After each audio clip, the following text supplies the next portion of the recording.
ఎన్టీఆర్ జిల్లా తిరువూరులో టీడీపీ వైసీపీల మధ్య సవాళ్ల పర్వం నడుస్తోంది. తిరువూరు టీడీపీ అభ్యర్థి కొలికపూడి శ్రీనివాస్ ను హౌస్ అరెస్ట్ చేశారు పోలీసులు. కొన్ని రోజులుగా వైసీపీ అభ్యర్థి నల్లగట్ల స్వామిదాస్, టీడీపీ అభ్యర్థి కొలికపూడి శ్రీనివాస్లు అవినీతిపై పరస్పర ఆరోపణలు చేసుకుంటున్నారు. అవినీతిపై చర్చించేందుకు సిద్ధంగా ఉన్నానంటూ టీడీపీ అభ్యర్థి శ్రీనివాస్ సవాల్ చేశారు. ఇక ఇవాళ తిరువూరు బోస్ బొమ్మ సెంటర్లో బహిరంగ చర్చకు రావాలని స్వామిదాస్ ను సవాల్ చేశారు.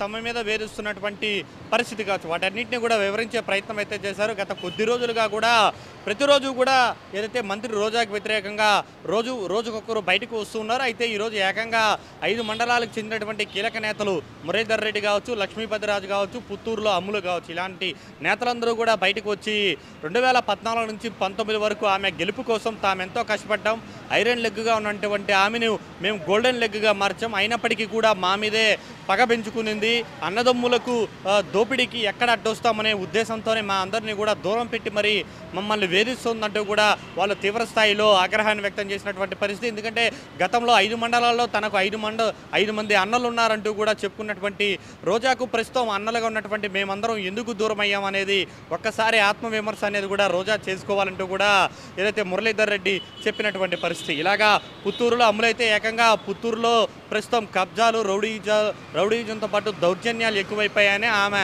లాంటి అవినీతి పరురాలని, అత్యంత కరప్షన్గా ఉన్నటువంటి ఎమ్మెల్యేని తమ జీవితంలో ఎప్పుడూ చూడలేదంటూ కూడా ఆయన కూడా ఆరోపించడం కూడా జరిగింది. లక్ష్మీపతిరాజు అయితే 2014 ముందు ఆమె ఆస్తులెంత, ప్రస్తుతం మంత్రి అయ్యాక ఆమె సంపాదించినటువంటి ఆస్తులెంత, ఇంత సంపాదించినప్పటికీ ఇంత చేస్తున్నప్పటికీ కూడా ఏదైతే పార్టీ కోసం ఇన్నేళ్ల పాటు మేము కష్టపడ్డామని చెప్పి, ఇలాంటి సమయంలో మేము అండగా ఉంటామని చెప్పి మేము మొదటి నుంచి మేము ఉంటున్నటువంటి మా అందరి మీద కూడా ఒక కక్ష కట్టి మేము ఏ పని చేయాలన్నా కూడా దాన్ని అడ్డుకునేదని ఇటు రెవెన్యూలో కావచ్చు, ఇటు పోలీస్ డిపార్ట్మెంట్లో కావచ్చు, ఎక్కడికి వెళ్ళినా కూడా మా పనులు కానివ్వకుండా మమ్మల్ని వేధించడం మొదలుపెట్టిందని, చివరికి మమ్మల్ని పార్టీ నుంచి దూరం చేసేలాగా కూడా ఆమె ప్రయత్నాలు చేస్తుందంటూ కూడా తీవ్ర స్థాయిలో వారందరూ కూడా ముగ్గురు నేతలతో పాటు ఇతర నేతలందరూ కూడా తీవ్ర స్థాయిలో ఆమె మీద ఆగ్రహాన్ని వ్యక్తం చేసినటువంటి పరిస్థితి. అయితే వరుసగా నగిరి నియోజకవర్గంలో ఉన్నటువంటి అసంతృప్తి నేతలందరూ కూడా బయటకు వచ్చి మంత్రి రోజా మీద ఆగ్రహాన్ని వ్యక్తం చేస్తున్నటువంటి క్రమంలో ఈ విషయం చినికి గాలివానగా మారుతున్నటువంటి నేపథ్యంలో అధిష్టానం కూడా ఈ యొక్క నగిరి విషయాన్ని కూడా సీరియస్గా దృష్టి పెట్టినట్టుగా కూడా తెలుస్తుందని చెప్పుకోవాలి. అయితే అంతకంటే ముందుగానే ఆ మంత్రి రోజా మాత్రం ఇప్పటికే తనకు సీటు కన్ఫామ్ అనే ధీమాతో ఇప్పటికీ కూడా ఆమె ప్రచారంలోకి వెళ్తూనే ఉన్నారు. ఒకవైపు వీళ్ళు విమర్శలు చేస్తున్నప్పటికీ కూడా అవేవి కూడా ఆమె పట్టించుకోకుండా ఆమె పని ఆమె చేసుకుంటూ పోతున్నారని చెప్పుకోవాలి. అయితే అసంతృప్తి నేతలు మాత్రం ఎట్టి పరిస్థితుల్లోనూ ఆమెకి టికెట్ ఇవ్వకూడదు, ఆమెకు కాకుండా ఎవరికి ఇచ్చినా కూడా తాము పనిచేస్తామని, అలా కాకుండా అధిష్టానం ఆమెకే సీట్ ఇస్తే మాత్రం మేము చేసేది ఏమీ లేదు, మేము మాత్రం పార్టీ నుంచి వీడం, కానీ పార్టీలో ఏ పని చేయకుండా ఆమె గెలుపుకు ఎలాంటి ప్రయోజనం మేము ఎంత చేసినప్పటికీ కూడా ఉండదు కాబట్టి మేము సైలెంట్గా ఉంటామంటూ కూడా ఓపెన్గానే చెప్పడం కూడా జరిగింది. ఇంకా ఒక అడుగు ముందుకేసి మరి ఏదైతే మేము ఏదైనా ఒక చిన్న తప్పు చేస్తున్నప్పటికీ కూడా దాని మీద చర్చించడానికి మేము సిద్ధంగా ఉన్నాం. రోజా ఎక్కడ సమయం చెప్తే, ఎక్కడ ప్లేస్ చెప్తే అక్కడికి వచ్చి తమ 5గురు కూడా వచ్చి తమ అభిప్రాయాన్ని వ్యక్తపరుస్తామంటూ కూడా చర్చకు సిద్ధమంటూ కూడా సవాల్ విసరడం కూడా జరిగింది. సో ఇలాగా నగిరి రాజకీయాలు మొత్తం కూడా గత వారం రోజులుగా కూడా హాట్గా కొనసాగుతున్నాయి. శిలాఫలకాల ప్రారంభోత్సవం దగ్గర నుంచి ప్రారంభమైన గొడవ ఇప్పుడు చినికి గాలివానగా మారిందనే చెప్పుకోవాలి. అయితే పార్టీ సైతం దీని మీద సీరియస్గా దృష్టి పెట్టింది. గతంలోనే సీటు మార్చాలంటూ చెప్పినటువంటి నేపథ్యంలో అప్పుడే ఒక సర్వే అనేది అంతర్గతంగా కూడా చేయడం కూడా జరిగింది. అయితే అసంతృప్తి నేతలు ఎవరు కూడా ఎమ్మెల్యేకి పోటీ చేసేటువంటి స్థాయిలో ఎవరికి కూడా అంత స్థాయిలో సర్వేలో సరైనటువంటి ఫలితాలు రాలేదని కూడా మనకు ఒక సమాచారం అయితే ఉంది.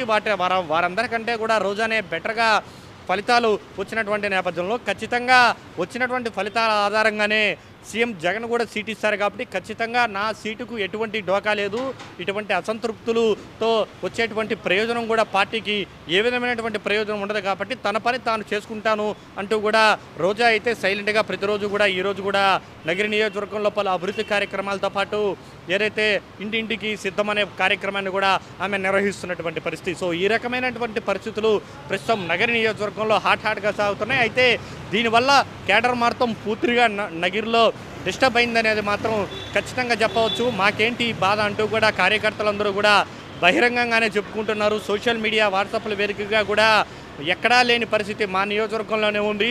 ఇటువైపు అసంతృప్తి నేతలతో కలిసి వెళ్ళాలా లేదంటే మంత్రి రోజాతో వెళ్ళాలా అనేది కూడా ఎటు తేల్చుకోలేకుండా మాత్రం కార్యకర్తలు ఉండిపోవాల్సినటువంటి పరిస్థితి ఏర్పడిందని చెప్పాలి. అయితే వీటన్నిటికీ చెప్పాలంటే మాత్రం అధిష్టానం రంగంలోకి దిగాలి.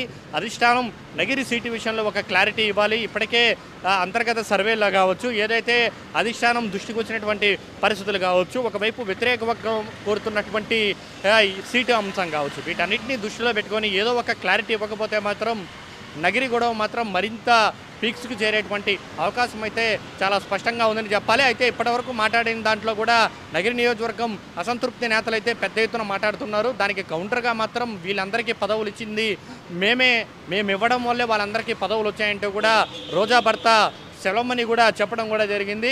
ఇది మరింత ఆగ్రహాన్ని వాళ్ళకి తెప్పించేలా చేసిందని చెప్పుకోవాలి. మా వల్ల మీరు గెలిచే కానీ మీ వల్ల మాకు పదవులు రాలేదు, మాకు పదవులు ఇచ్చింది జగన్మోహన్ రెడ్డి అంటూ కూడా అసంతృప్తి నేతలు చెప్తున్నారు. సో ఈ రకమైనటువంటి పరిస్థితి ఉన్న నేపథ్యంలో నగిరి నియోజకవర్గంలో రానున్న రోజుల్లో ఎలాంటి ప్రభావం అనేది కూడా ఈ అసంతృప్తుల వల్ల కావచ్చు, రోజా అనుచరుల వల్ల కావచ్చు జరుగుతుందనేది మాత్రం చాలా హాట్ టాపిక్గా మారిందనే చెప్పాలి.